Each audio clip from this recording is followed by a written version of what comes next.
السلام علیکم ورحمۃ اللہ وبرکاتہ۔ رب اشرح لی صدری ویسر لی امری واحلل عقدۃ من لسانی یفقہوا قولی۔ آج کا سبق ہے تنوین۔ آئیے تنوین کا بیان پڑھتے ہیں۔ تنوین کسے کہتے ہیں؟ دو زبر، دو زیر یا دو پیش کو تنوین کہتے ہیں۔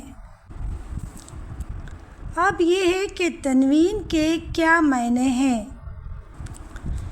تنوین کے معنی ہیں کسی حرف پر دو زبر، دو زیر، دو پیش لگانے سے نون کی آواز پیدا کرنا، جیسے احد، احد، احد، جزءاً، قریش۔ تنوین صرف وصل میں ہی پڑھا جاتا ہے۔ وصل کے معنی ہیں بغیر وقف کے، اور وقف میں نہیں پڑھا جاتا، جیسے احد کو وقف میں احد پڑھیں گے۔ تنوین ہمیشہ حرف کے آخر میں ہی ہوتی ہے، جیسے کفواً۔ گنہ کسے کہتے ہیں؟ آواز ناک میں لے جانے کو گنہ کہتے ہیں۔ گننے کی مقدار کتنی ہے؟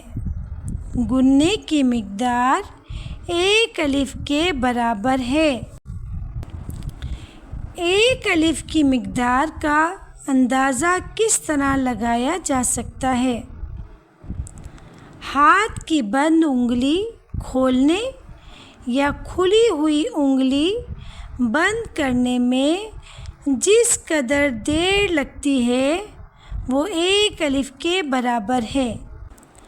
آئیے یہ سیکھتے ہیں کہ دو زبر، دو زیر اور دو پیش کی تنوین میں وقف کا کیا طریقہ ہے، یعنی وقف کس طرح کریں گے۔